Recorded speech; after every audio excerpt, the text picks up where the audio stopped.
we've got a 5 rib roast here. Weighs a little over 14 pounds. I'm going to do something I've never done before. I'm going to try to dry age it.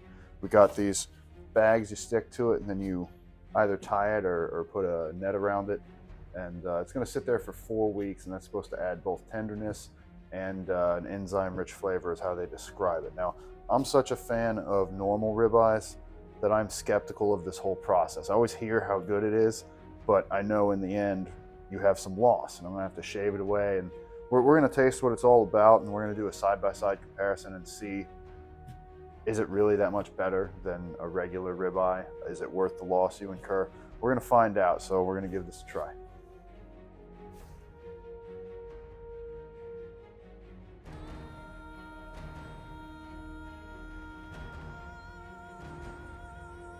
So we've got it wrapped in a aging bag, and then we put twine around it, put it on a rack. Now we're going to put it in the refrigerator for 4 weeks. All right, friends and fellow meat enthusiasts, it's been a short 4 weeks. I've been looking forward to this.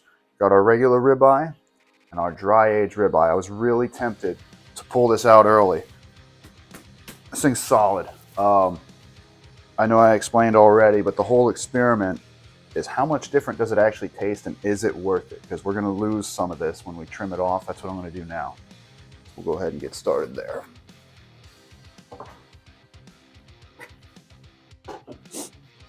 Start with the one that's not dry aged. We're just going to take that off the bone. This is off the chuck end of the ribeye, the smaller end. It's got the nice cap, Malleus dorsi, and it's the preferred part of the ribeye. I didn't cut the steaks yet. I'm going to wait. I'm going to trim the dry aged one first. I want to see how big the eye is because I want to keep these as close to the same as possible. Got our net here securing on the wrap, dry age wrap. And I may have gone a little crazy and used too much because I was a little paranoid, never done this before. So all this wrap, you'd be picking at it all day if you try to peel it off by hand. So I'm going to start trimming it out and just take the wrap with me.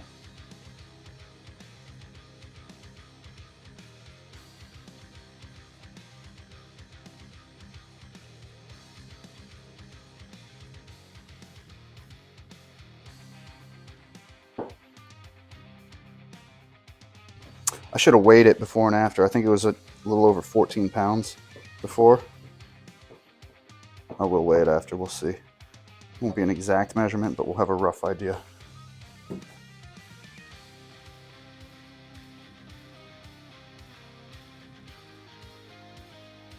right, I'm gonna go ahead and weigh it. Let me go get a scale. Being as how this is the first time I've tried this, I probably over trimmed, if anything, just to be on the safe side.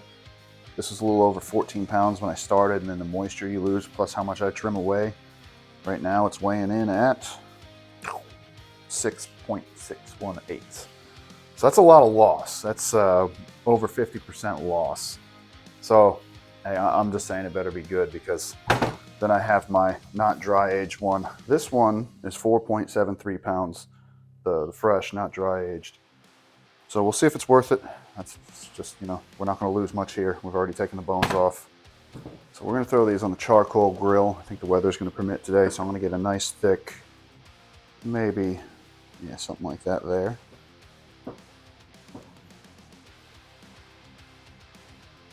It's a very tiny eye of the steak here. Trimming all that away.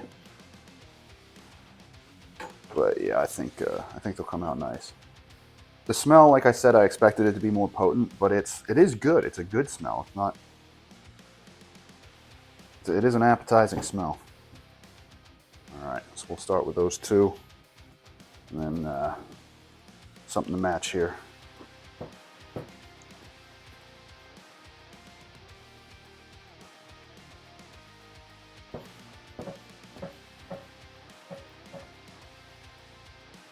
Then our much larger eye ribeye is there. Just gonna keep it simple: salt, pepper, and garlic.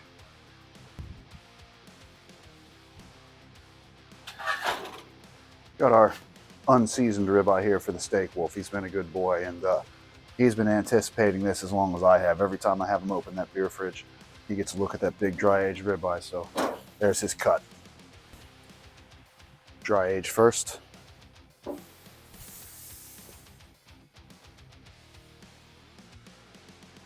And the regular.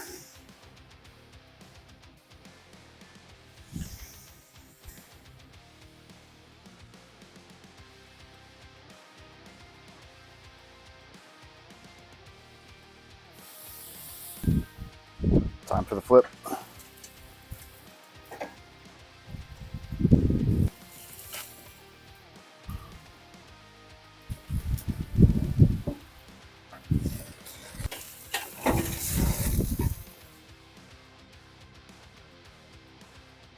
Hey buddy, let's go get a beer.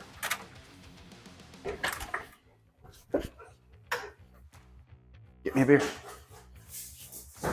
Good boy. Good boy. He likes to participate.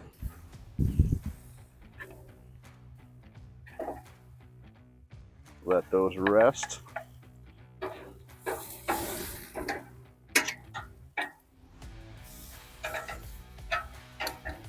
$20 more seconds on those. Get off the dry age. You can see the size difference between the regular and the dry age. Oh, this is exciting.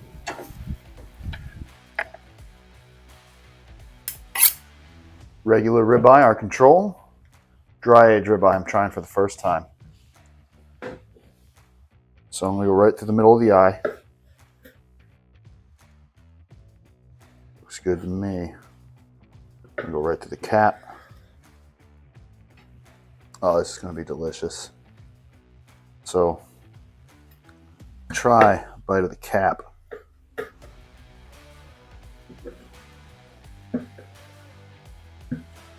I know what it tastes like. Nice charcoal grilled ribeye cap, a little salt, pepper, garlic. Delicious as expected. So now, let's see what this dry age business is all about. Right to the eye. Ooh, that looks good. Right to the cap. That looks good. All right. So, try a piece of this cap here.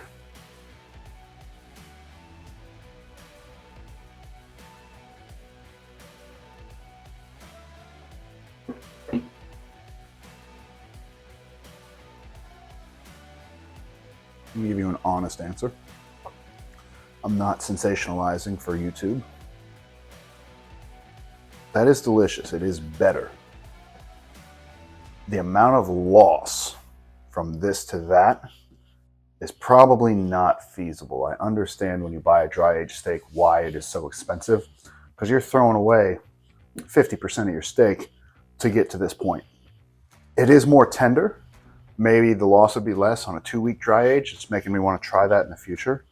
The flavor is better.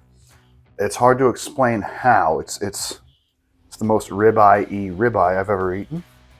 It's absolutely phenomenal. I'm not knocking it, but in reality, if I'm just going for what's best, yes, I want this. But if I'm going to buy a ribeye, I'd rather have twice as much because it's that good. That's my opinion of it.